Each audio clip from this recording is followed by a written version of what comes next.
tempat niat ialah di hati. Mengucapkan apa yang diniat di dalam hati tidak disyaratkan dan tidak juga diwajibkan dalam semua jenis ibadat. Sepakat ulama semua mazhab mengatakan mengucapkan dengan lidah semata-mata tanpa berniat di dalam hati hendak melakukan sesuatu ibadat adalah tidak sah.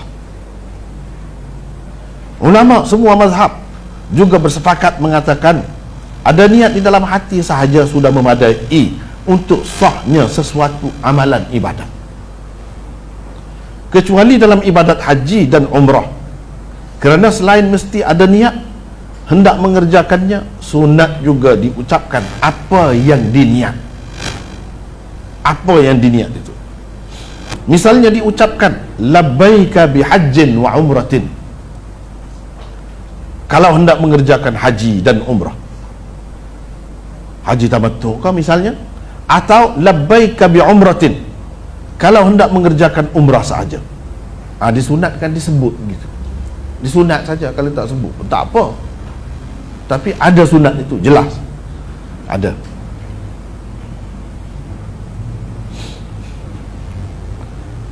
Alasan kepada pengecualian ini ialah hadis Rasulullah sallallahu alaihi wasallam, di mana ketika hendak memulakan ibadat berkenaan, baginda telah mengucapkannya dan ia didengari oleh sekian ramai sahabat. Semua tahu ni, sebab itu ada dalam hadis sebut Nabi kata labbaika bi hajjin wa umratin, semua ada sebut. Para ulama hanya berbeza pendapat tentang hukum mengucapkan apa yang diniat, sama ada ia mustahab, sunat, makruh atau bid'ah. Itu yang bezanya. Jadi tempat niat ini sebenarnya di hati, di dalam hati. Bukan kita ucapkan itu dikatakan niat. Kalau ada ucap pun, misalnya kita kata berhubung dengan sembahyang ni, usalli lah kita kata, usalli fardhu zuhri, ada sebut, tapi dalam hati tak ingat langsung, tak ada niat pun, tak jadi, walaupun ada sebut pun. Tapi ini sepakat ulama semua mazhab, kalau ada niat dalam hati tak ada sebut pun sah sembahyang, jadi. Cuma dia ada khilaf dari segi kalau sebut itu hukumnya sejauh mana. Di samping ada di dalam hati, asasnya yang ada di dalam hati itu, sebut ini kedudukannya sejauh mana, itu saja ada beza. Ada yang mengatakan mustahab, ada yang mengatakan sunat, ada yang bahkan yang mengatakan wajib, tapi tak ramai, segelintir, seorang dua saja. Ada yang mengatakan makruh, ada yang mengatakan bid'ah sampai ke peringkat itu. Itu saja berbeza. Yang lain-lain dari segi niat itu mesti ada dalam hati, itu mesti semua terima.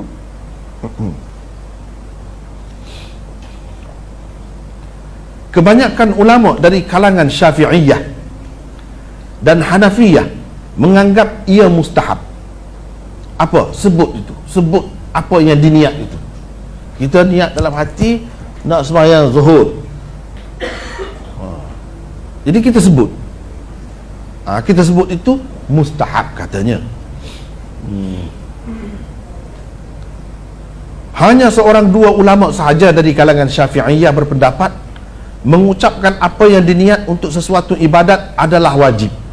Seorang dua saja. Imam Malik dan kebanyakan ulama dalam mazhabnya berpendapat makruh, sementara kebanyakan ulama dalam mazhab Hambali dan Ahlul Hadis pula berpendapat ia bid'ah, kerana tidak sabit di dalam mana-mana hadis, sama ada sahih atau dhaif, musnad atau mursal, Nabi SAW atau mana-mana sahabat baginda pernah melakukannya, tak pernah dinukilkan begitu. Tak pernah dinukilkan begitu. Tidak sabit di dalam mana-mana hadis Nabi SAW pernah mengucapkan niat sembahyang atau puasanya. Ibnu Amiril Hajj berkata, tidak sabit juga daripada mana-mana imam empat mazhab bahawa mereka menganjurkan para pengikut mereka supaya mengucapkan niat.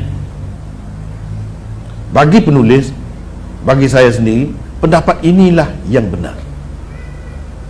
Pendapat inilah yang benar, yang terakhir itu. Langkah cermat juga ada pada pendapat ini, kerana kaedah fiqh menegaskan jika terdapat khilaf tentang sesuatu perkara, sama ada ia sunat atau bid'ah, perkara itu lebih baik ditinggalkan. Sekarang ini sudah ada khilaf antara sunnah atau bid'ah. Jadi beberapa perkara yang perlu kita faham di sini. Yang pertama tadi, niat itu tempatnya di hati, itulah tempatnya sebenar. Yang keduanya, ada khilaf di kalangan ulama. Syafi'iyah tidak semestinya Syafi'i. Bila kata ulama Syafi'iyah, tidak semestinya di dalamnya tu termasuk Imam Syafi'i. Hanafiyah tidak semestinya termasuk Imam Abu Hanifah. Begitu juga yang lain-lain, Malikiyah dan sebagainya. Jadi tadi kita kata kebanyakan ulama dari kalangan Syafi'iyah.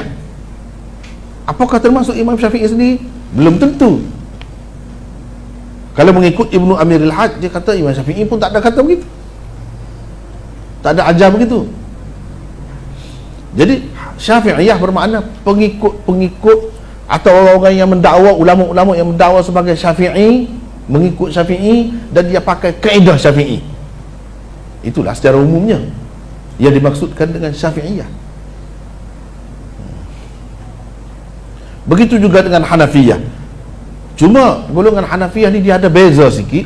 Dia kata yang perlu menuturkan, menyebutkan lafaz niat itu, yang diniat dalam hati itu, hanya, kata mereka, untuk orang-orang yang was-was ataupun sukar untuk menghadirkan, mendatangkan niat dalam hati mereka, sukar.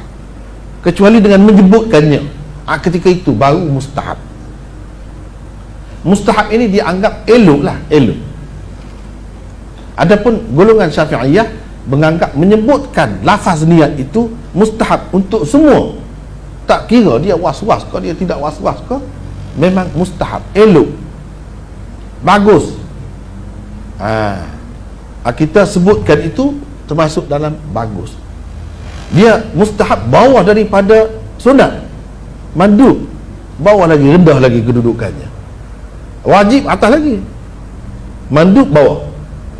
Ataupun kita kata yang kebanyakan orang kita guna sunat itu bawah, mustahab ni bawah lagi, bawah lagi. Itu kedudukan mustahab. Ada seorang dua saja di kalangan Syafi'iyah yang mengatakan wajib menuturkan apa yang diniat di dalam hati itu. Kalau kita tak sebut, tak sah sembahyang.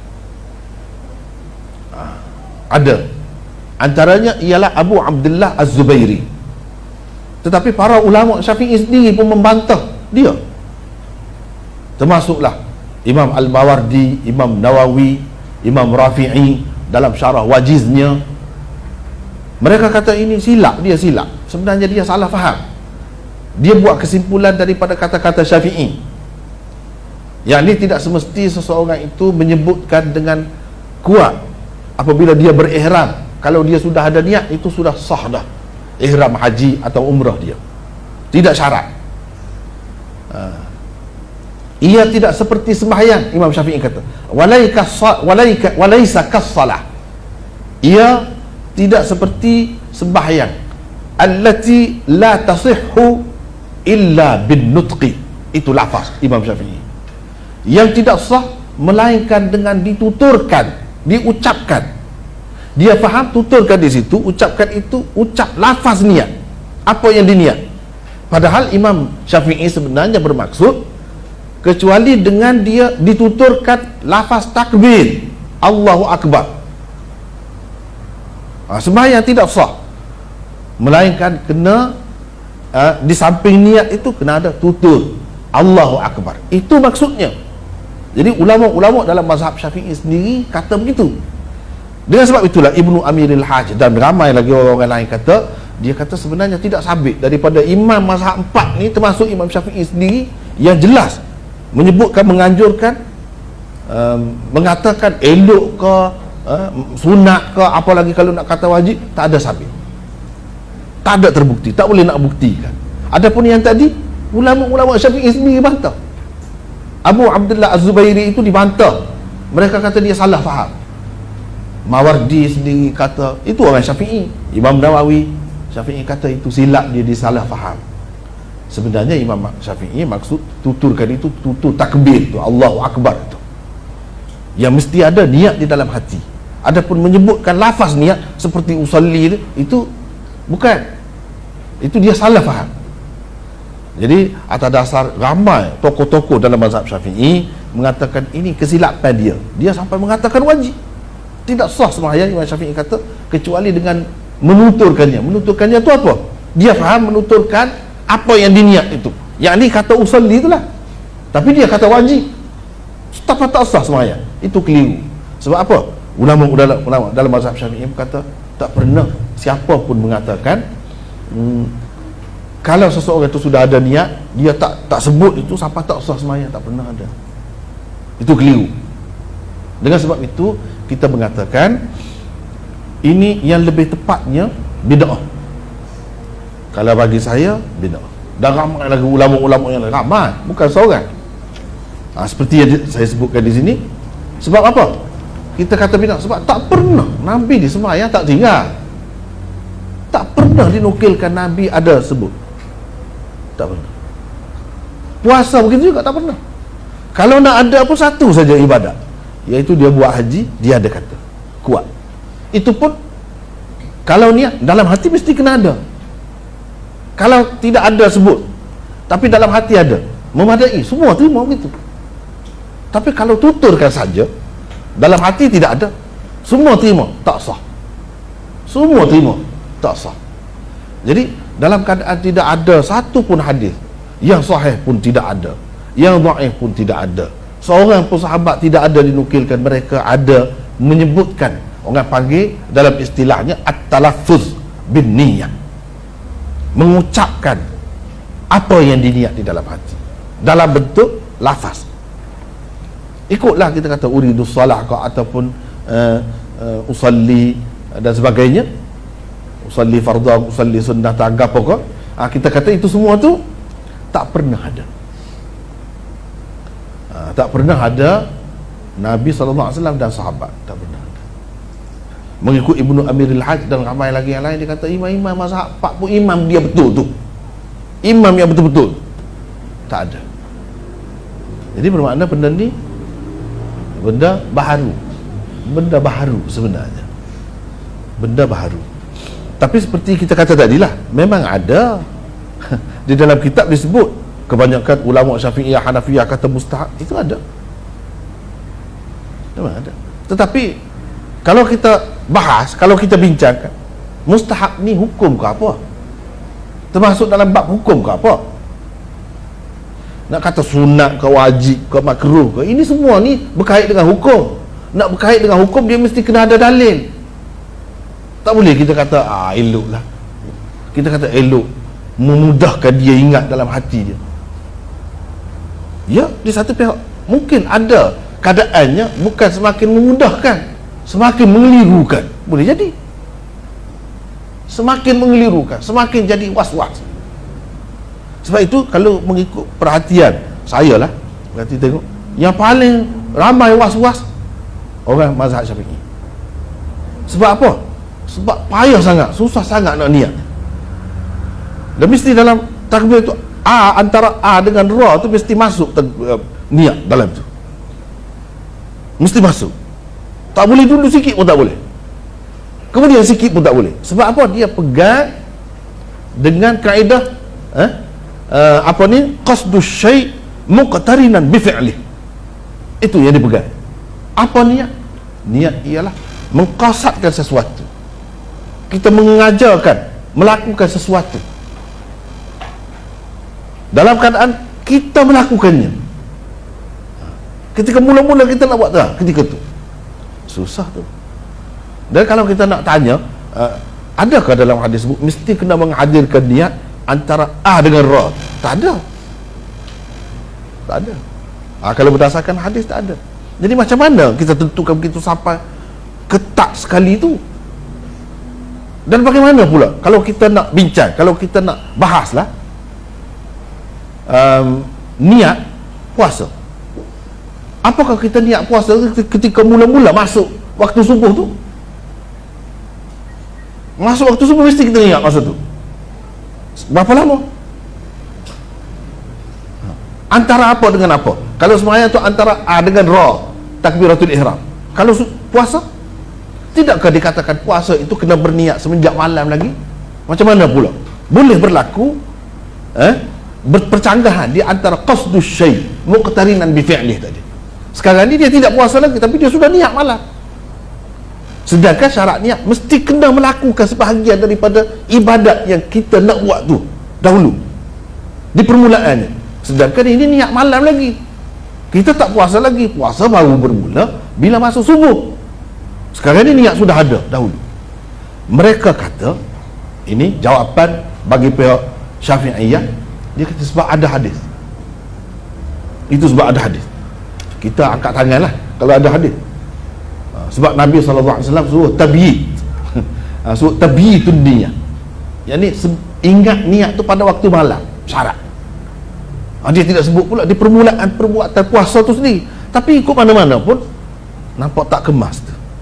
Dari segi tarikh ketetapan yang diberikan tak kemas. Dan ini menunjukkan boleh berlaku niat itu sebelum kita melakukannya, terutamanya sedikit sebelum masuk ke sembahyang tu. Jadi susah ni pasal nak atur lah, nak atur, nak mesti kena ada apa yang dikatakan qasad, ta'arud, ta'yin, nak atur tu. Sengaja aku bersembahyang zuhur 4 rakaat,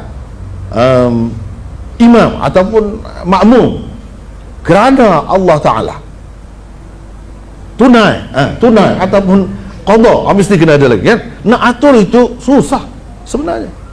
Jadi kalau atur begitu bukan niat, itu atur perkataan. Ya sebenarnya niat ini bila saya katakanlah nak akad ini, ada niat nak akad niat, ada tu. Apakah sengaja saya mengangkat benda ni? Tak ada, orang tak kata. Boleh terangkat, boleh kita buat ini, kita ada niat. Memang kita ada niat, kita tahu benda ni yang kita nak angkat, bukan ini. Jadi kalau sembahyang kita, sebelum sembahyang kita tahu dah, ni sembahyang zuhur kita nak buat. Sembahyang zuhur ni wajib, fardu ke atas kita. Kita nak sembahyang ni dalam waktu ni, bukan 2 waktu, bukan qada. Cukuplah ada kesedaran itu. Allahu Akbar, nak ingat Allah Maha Besar, Maha Agung lagi, nak atur itu tadi lagi, bukan banyak susah.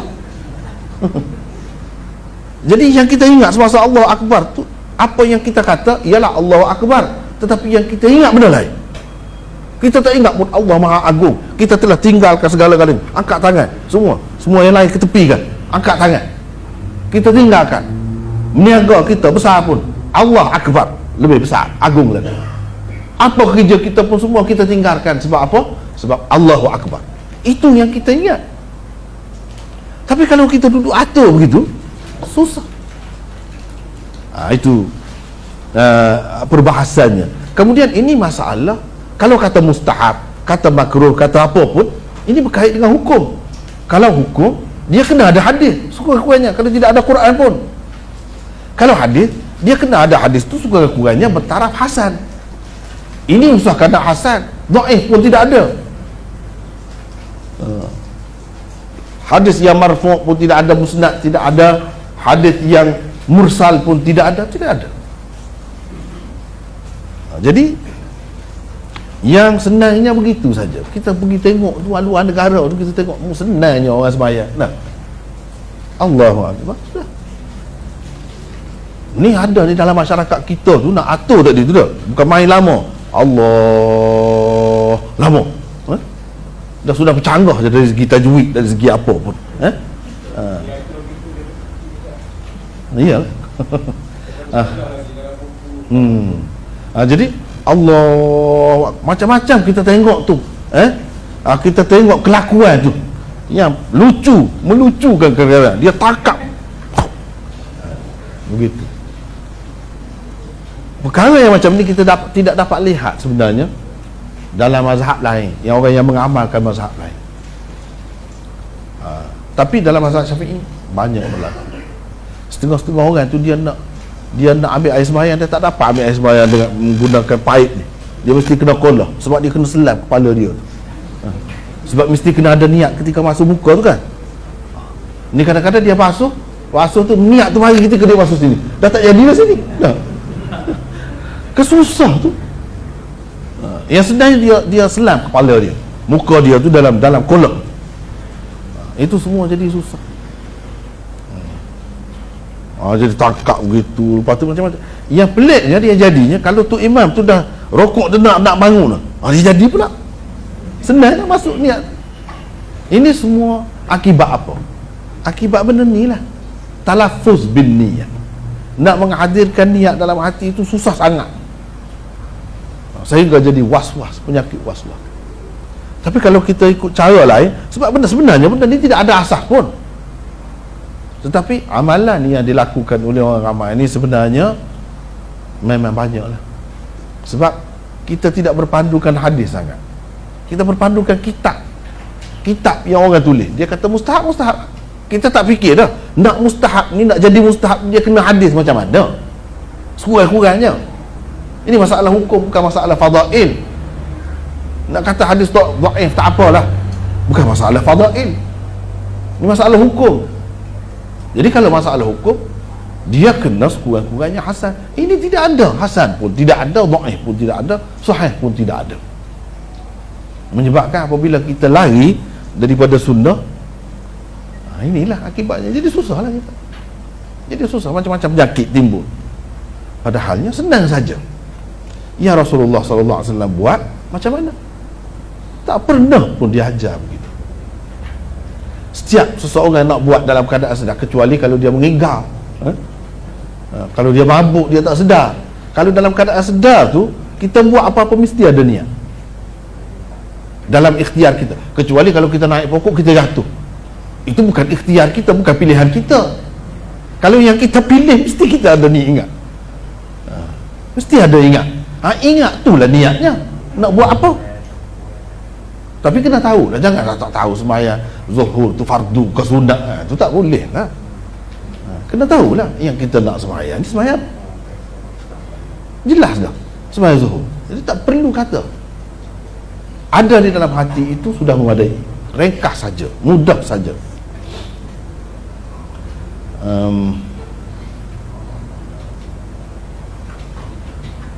Dan sebab itulah ulama-ulama dalam mazhab Syafi'i sendiri pun mereka bantah hak kata wajib itu, hak kata wajib menyebutkan lafaz niat itu. Tapi dari segi orang yang mengatakan ia mustahab, mereka tidak bantah, mereka terima.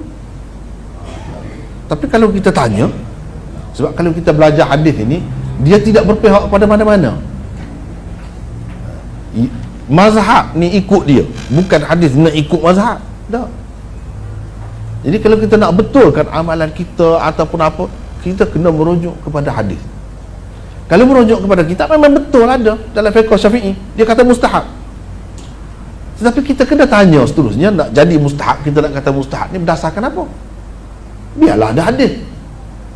Sebab agama-agama ni, ibadat terutamanya, dia mesti mengikut Quran dan Sunnah.